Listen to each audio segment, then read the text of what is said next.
네, 안녕하세요. 즐거운 오전 그리고 즐거운 퇴근 시간 일상 IT입니다. 어제 여러분들께서 제 디지털 자산의 미래 이 책을 홍보하고 난 다음에 많은 분들이 신청을 해주셨어요. 아주 많지는 않습니다. 신청해 주셨어요. 네, 덕분에 지금 예약자들이 계속해서 들어오고 있고요. 저도 열심히 NFT 그림을 그리고 있는 중입니다. 바로 또 협회도 출범을 했더라고요. 저하고 이제 관련은 없고요. 네, NFT에 대한 관심이 점점 늘어난다는 것을 볼 수 있었던 것 같습니다. NFT에 대한 소식들은 제가 나오는 것들이 좀 있기는 한데 매일매일 풀어드리기보다는 한꺼번에 뭉쳐서 주말에 소식 전해드리려고 준비 중이 있고요. 그럼에도 불구하고 너무 많은 소식들이 있다 보니까 중간중간 매력적인 것들은 전해드릴 겁니다. 참고로 지난번 이야기 드렸던 거 기억나시죠? 그 대선 후보들의 NFT가 지금 게임 형식으로 나오기 시작했다. 야, 정말 천재적인 사람들이 많죠. 저는 왜 그 생각을 못했는지 모르겠어요. 근데 놀라운 결과가 나왔죠. 도대체 누구냐? 아직은 예선이니까요. 허경영 후보가 꽤 많이 올라왔다라고 이야기를 하죠. 그때 구매하셨던 분들 아마 봉황 허경영 갖고 계시는 분들도 있으실 텐데 좀 재밌는 일들이 벌어지니 좀 지켜보도록 하죠. 자, 오늘 소식은 좀 깜짝 놀랄 만한 소식으로 시작을 하려고 합니다. 이거 정말 놀랐거든요.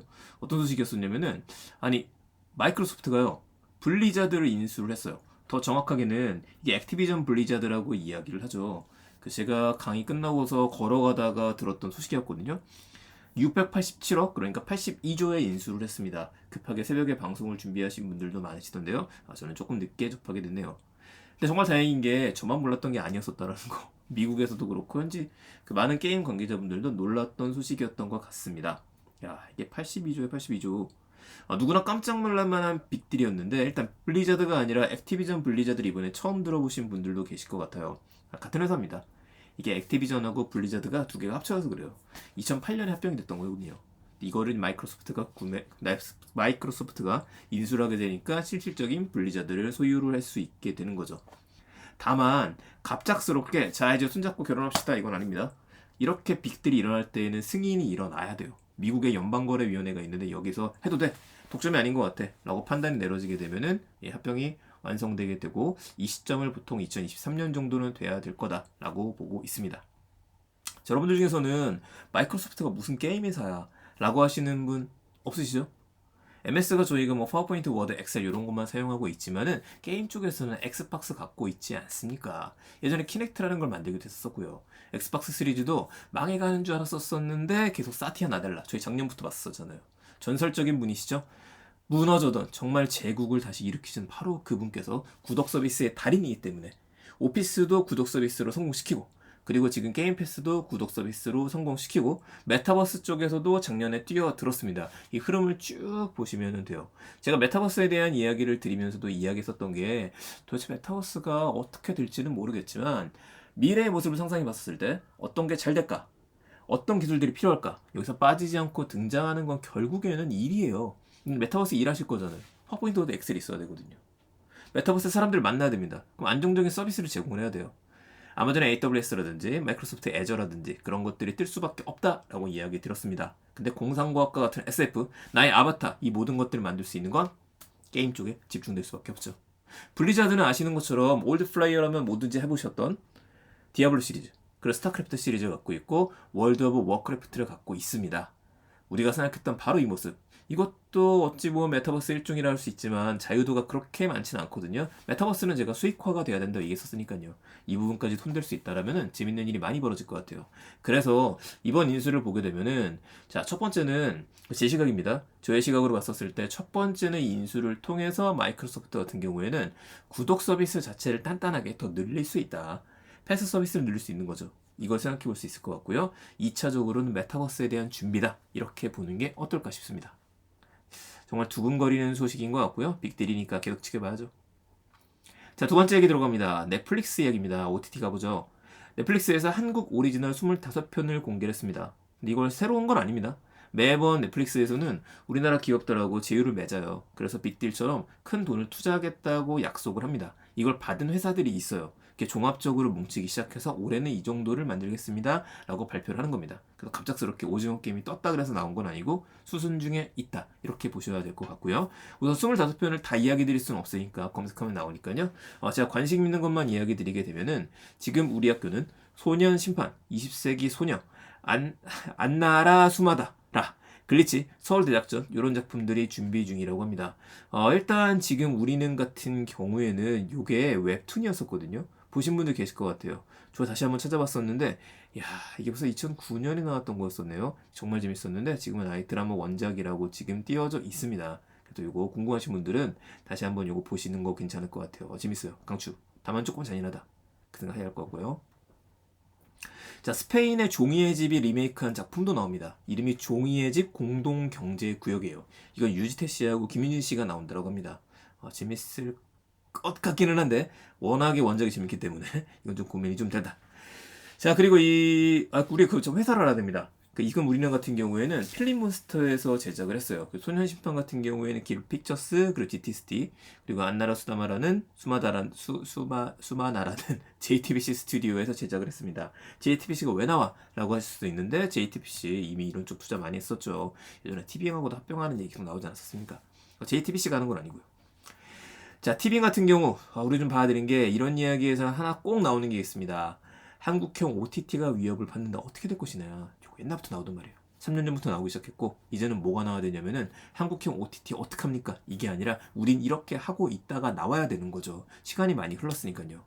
그래도 우리 티빙 같은 경우에는 1년 사이에 가치가 30배 정도 폭등을 했습니다. 정말 많은 기업들이 지금 투자를 하고 있는 거예요. 그 이유는 확실하죠. 예능을 갖고 있거든요. 오리지널도 가지고 있습니다. 2, 3년 안에 상장을 하고 난 다음에 미국에 10개국 이상에 진출하겠다는 선언도 했었었죠.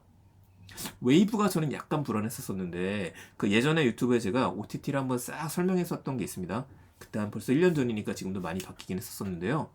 넷플릭스에 대항을 하기 위해서는 특색이 있어야 한다 했었어요. 자, 넷플릭스에 대항마가 되면 안 되는 겁니다. 넷플릭스의 보완제가 돼야 돼요. 디즈니 플러스 같은 경우에도 넷플릭스를 보시던 분들도 디즈니 플러스 보거든요. 양쪽에 겹치는 컨텐츠가 없으니까. 티빙 같은 경우에는요, 예능이 여기에 있지만은 넷플릭스는 없으니까 보게 됩니다. 게다가 오리지널도 있고요. 그리고 웨이브는요, 공중파를 갖고 있죠. 공중파밖에 없는데 싶었었는데 요즘에는 이게 좀 치사하게 또 웨이브 오리지널로 재밌는 것들이 많이 올라오기 시작합니다. 더군다나 11번가하고 또 제휴를 맺었죠. 라이트만 볼 수 있기는 하지만 이것도 있고 왓챠 같은 경우에도 네이버하고 제휴를 맺어서 왓챠 라이트도 들어가는 상황입니다. 그러면은 남아있는 것도 있네요. 왓챠 어떡하냐? 이 왓챠 같은 경우에는 HBO가 들어오면 큰일 날 겁니다. 그래서 이제 올해 안에 15편 이상의 오리지널 콘텐츠를 공개하기로 했습니다. 이제 하나 좀 아쉬운 거는 KT의 시즌이에요. KT 같은 경우에도 대기업 계열이기 때문에 제대로 좀 드라이브를 걸 수 있을 것 같기는 한데 뭔가 좀 한 방이 안 나오네요. 굵직한 게. 이것 좀 아쉽다 이야기 드리겠습니다.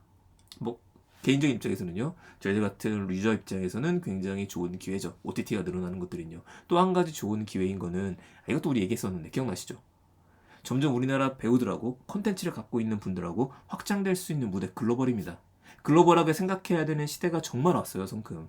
글로벌적인 시나리오가 있어야지만 더 많은 돈을 유치할 수 있으니까요. 그래서 바로 어저께 이야기 드렸었던 카카오 스테이지라든지 우리나라 웹툰과 웹소설 작가분들 더 많은 성공을 거둘 시기가 왔습니다. 배우분들의 몸값이 올라가는 것도 마찬가지겠죠. 자, 마지막 얘기입니다. 마지막 얘기는 짧게 갈게요. 스타링크 얘기 좀 드릴게요. 앨런 머스크의 우주 프로젝트가 있죠. 우주 인터넷 프로젝트 스페이스 X 스타링크를 쏘아 올리고 있고 12,000개까지 쏘아 올리겠다 했었었는데 이제 2,000개가 올라갔다라고 합니다. 대단한 것 같은데 이게 2019년부터 우리도 이 소식을 함께 나눴었어요.